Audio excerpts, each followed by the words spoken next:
Assalamu alaikum. Walaikum assalam wa rahmatullahi wa barakatuh. Is suicide under any circumstances justified in Islam? But that's the question, that is suicide under any circumstances justified in Islam? My counter question, what do you mean by suicide? Suicide means a person wants to end his life.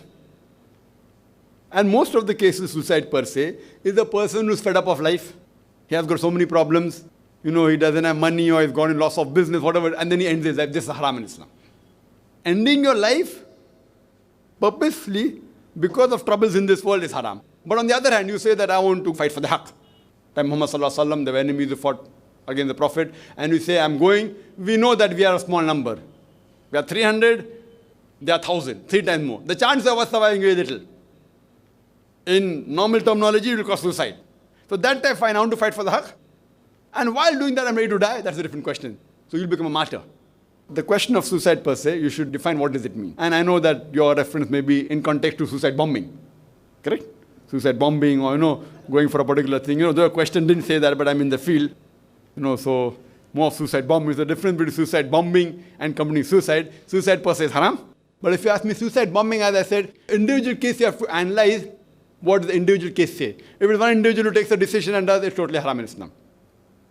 And under normal circumstances, Allah says in the Quran, in Surah Ma'idah, chapter 5, verse number 32, that if you kill any human being, unless it be for murder or for creating mischief in the land, it is as though you have killed the whole of humanity. And if you save any one human being, it is as though you have saved the whole of nation. So killing any human being, unless it be for murder or for creating mischief, it is haram. But now, under circumstances, if you analyze, at the time of the Sahabas, what they did, if you call it modern terminology, it is called as suicide. So what we have to realize, that individual person taking a decision is totally haram. The scholars are divided. Some group of scholars say that under any circumstances, suicide bombing is haram. Like Sheikh Nasruddin Albani, Sheikh Uthaymeen, Sheikh bin Baz, all these 3 great stalwarts who expired recently, all of them say that suicide bombing, suicide killing under any circumstances is haram. But there are other scholars, like Sheikh Salman Auda, he is, mashallah, one of the great scholars of this time. He says that if under normal circumstances, it's haram. But if the situation demands, like in Palestine, every day they are being killed and thousands are being killed throughout the year. So it is rather that they have to fight in self-defense. And if they know that they use an attack in which the chances of dying are there, and if they really cause a damage to the opponent, as a last resort, with guidance from a scholar who has not that one individual person gets up in the night and says, okay, fine, I'll go out. So with guidance of the Quran and Sunnah, as a last resort, it can be used. And they give examples. They give examples from Hadith, giving their own logical argument. You analyze that there was once when the fort was being taken up by the enemies, and the Sahaba, they said, you throw me over, and then I will go on to the spear. So chance of dying was there. Yet they went, he didn't die, and he opened the door.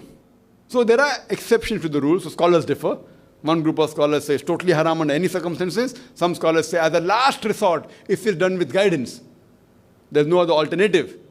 Because the person doesn't want to end his life. He wants to fight for the cause of haqq, for truth. And while doing that, the chances of his dying is very high. And I know that one person was arguing with me a lot. One other person, one guy, he told me under any circumstances it's haram. So I asked him a question. That suppose there is someone who comes to attack the Prophet. Hypothetical. And if you are present in between, and you come in between the crossfire, he's fighting. You know that if you jump in between, you're going to die. But while dying, you save the Prophet. Will you jump? Of course I'll jump. But that's suicide. But it's haram. For the Prophet, I'll do it. But now you're saying suicide is haram, then how come you come in between? And there are various other options. No, but then he changed. He said, no. The people who are good in arguing, they change. No, but there, the trigger wasn't pulled by him. Trigger was pulled by somebody else. What I'm telling, if the trigger is pulled by the person himself, then it is haram. Here the trigger is pulled by the enemy. Suppose there's a person who's very good, hefty, etc. He's there. He wants to kill the Prophet. And you come in between. And you catch his hand. And now what happens? That the gun is turned. And to kill him, you have to kill yourself also. And if you pull the trigger, you will die and the person will die and the Prophet will be saved. Then what will you do? Will you pull the trigger or not? Hadith says a person who doesn't love Allah and the Prophet more than himself, his wife and his family, he's not a mu'min. Will you pull the trigger? He said yes. But that's suicide. Imagine, and it's a situation which happens. It can happen, not that it is vague. You are there, and if you pull the trigger, you will die, and you are pulling the trigger. You're killing yourself and killing him. And the Prophet will be saved. So I do agree with Sheikh Salman Auda. As a last resort, if under certain circumstances, you know that the loss that is there is less and the gain is more, following all the rules of the Sharia, following the Quran and Sahih Hadith, as a last resort, under guidance, not to get up in the morning and take a decision on your own, it's totally haram. Killing a human being is haram. In that context, as a last resort, it can be used, and I do agree with Sheikh Salman Auda. Hope that answers the question.